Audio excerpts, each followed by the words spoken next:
Channel से के शर्मा जी राम राम।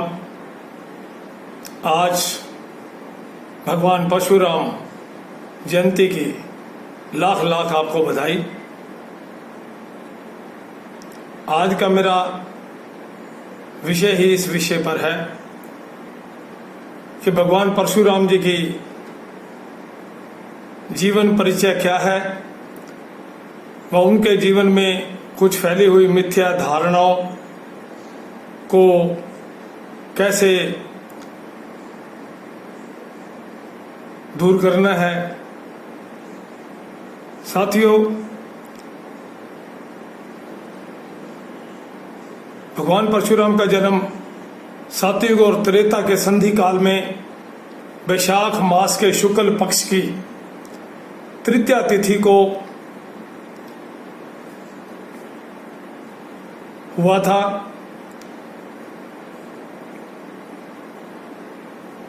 भृगुकुल श्रोमणी महर्षि परशुराम जी का अवतार, ये विष्णु जी का छठा अवतार था। इनके पिताजी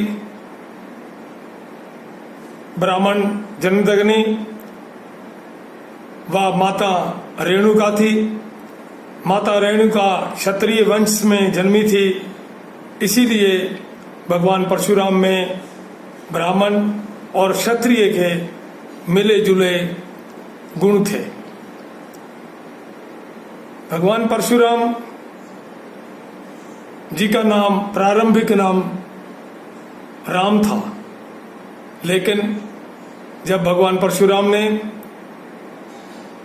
भगवान शंकर जी से शिक्षा प्राप्त की तो भगवान शंकर ने उन्हें परसा दिया और तब से उनका नाम परशुराम हो गया। अस्त्र शस्त्र के धनी परशुराम जी का जन्म उस समय पृथ्वी पर बढ़ रहे अत्याचार और पापों को समाप्त करने के लिए हुआ था। इस विषय में भगवान परशुराम के जो पिता थे वो भी बहुत शक्ति स्वरूप थे। उनके तप में अग्नि को नियंत्रण करने की शक्ति थी, माता में जल को नियंत्रण करने की शक्ति थी। भगवान परशुराम जी के बारे में एक बात कही जाती है जो कि मिथ्या धारणा है। मैं अपनी तरफ से वह शास्त्रों युक्त विचारधारा के अनुसार बात करूंगा कि अक्सर कहा जाता है कि परशुराम जी ने अपनी माता का वध किया था। माता का वध नहीं किया था,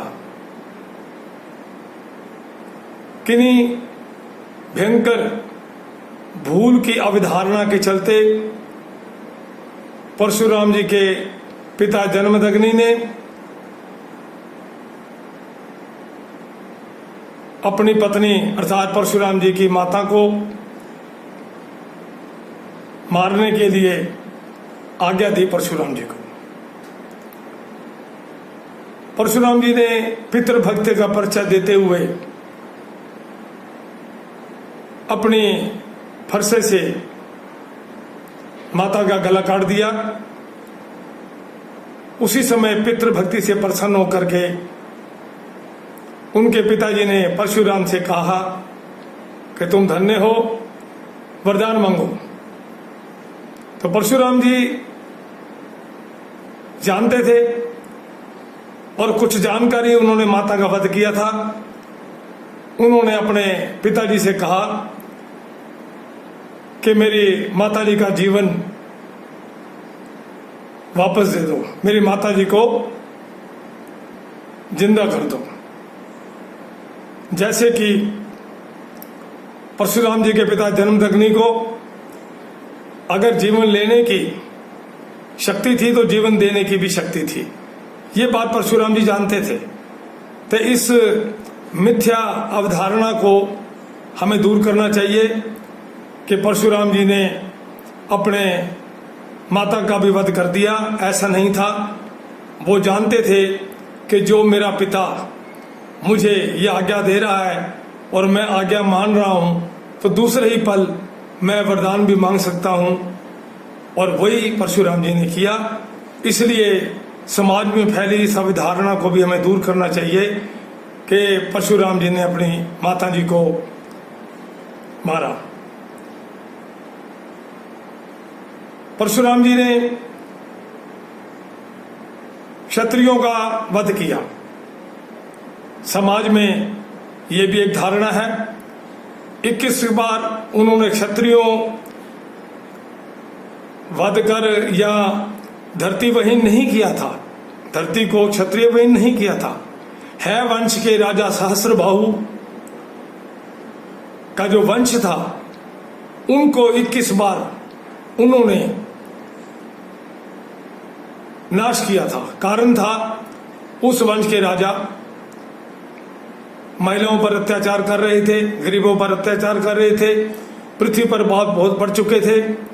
इसका प्रारंभ जहां से होता है, मैं वहां जाना चाहूंगा कि एक बार राजा सहस्त्रबाहु अपने सैनिकों समेत जन्मदग्नि के आश्रम में आते हैं।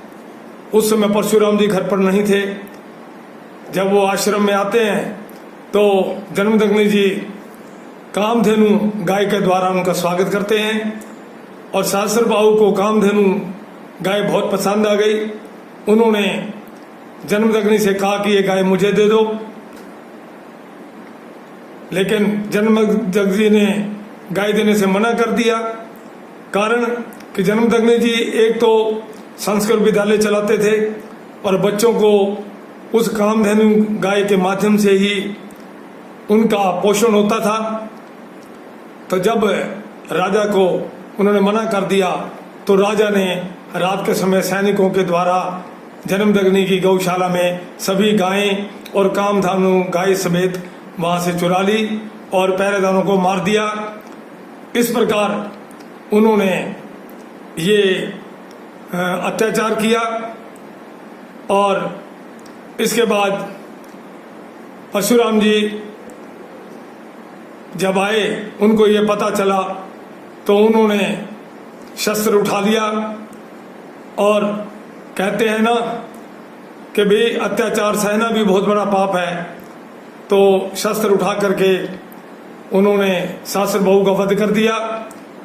कुछ समय के बाद सहस्त्रबाहु के सैनिक आए और जन्मदग्नि जो परशुराम जी के पिता थे उनका वध कर दिया।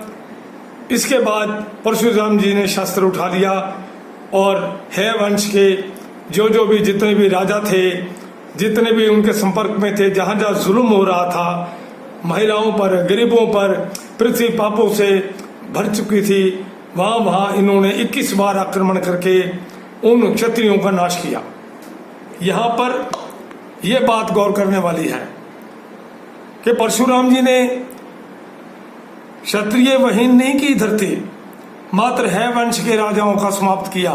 क्योंकि है वंश के राजाओं ने उस समय जहां जहां भी संस्कृत विद्यालय थे, जहां जहां ऋषि के आश्रम थे, जहां जहां ब्राह्मणों के आश्रम थे, जहां जहां गौशालाएं थी, सब पर आक्रमण करके नेस्ताभूत कर दिया था।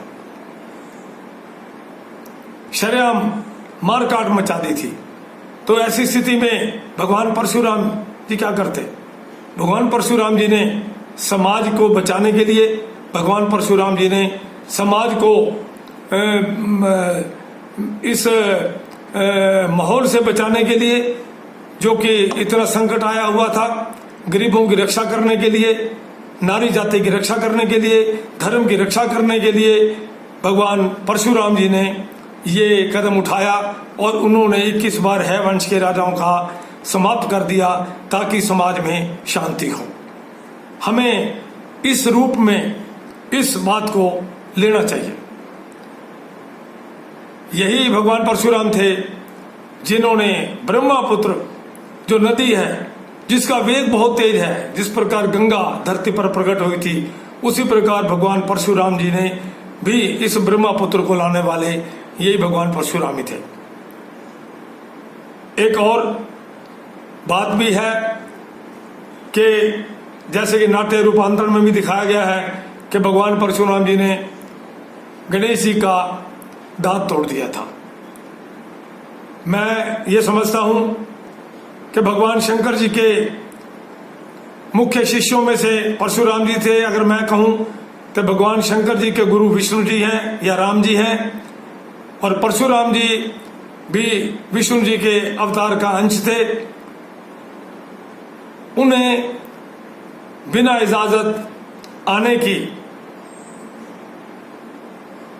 इजाजत मांगने की आने की अनुमति थी। जब वो गए तो गणेश जी ने उनका रास्ता रोका, उन्होंने समझाया, नहीं माने। इस बीच उनमें कुछ वाद विवाद हुआ और युद्ध हुआ, और उसी क्रोध और गणेश जी की भी अवज्ञा के कारण उनका एक दांत टूट गया, जिसमें भगवान शंकर जी ने बाद में आकर के बीच पिचाव किया और गणेश जी को समझाया कि परशुराम जी कौन है। तो इन धारणाओं का, मिथ्या धारणाओं का समाज के अंदर फैला। मैं समझता हूं कि 24 अवतारों में से भगवान विष्णु के छठे अवतार थे और इनकी कर्तव्य बहुत ज्यादा था। त्रेता युग से लेकर द्वापर युग के अंत तक इन्होंने रहना था, और यही कारण है कि भगवान परशुराम जी ने भीष्म को शिक्षा दी, कर्ण को शिक्षा दी, द्रोणाचार्य को शिक्षा दी, और भगवान कृष्ण बलराम को भी परशुराम जी ने ही शिक्षा दी। और उन्होंने वो जो सुदर्शन चक्र था वो भी उन्होंने उसी युग में आके भेंट किया। यही भगवान विष्णु का अवतार परशुराम जी थे, जिन्होंने इतना लंबा समय भगवान राम और कृष्ण के अवतारों के दौरान जो जो कर्तव्य निर्वहन करना था भगवान परशुराम जी ने किया। तो कुल मिलाकर भगवान परशुराम जी ने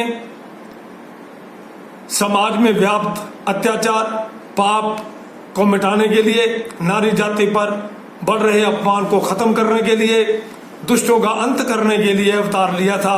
और वो ही उन्होंने अपने अवतार के दौरान वो कार्य पूरा किया। और आज के दिन हम भगवान परशुराम जी को याद करते हैं, भगवान परशुराम जी की पूजा अर्चना करते हैं।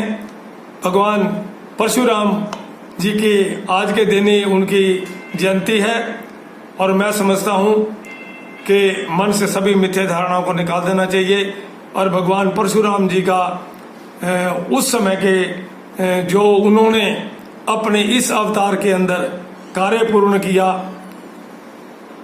समूल पृथ्वी से पापियों का अंत किया, ये अपने आप में बहुत बड़ी बात है। तो आज के दिन भगवान परशुराम जी को शत शत नमन, भगवान परशुराम जी को बहुत बहुत नमस्कार।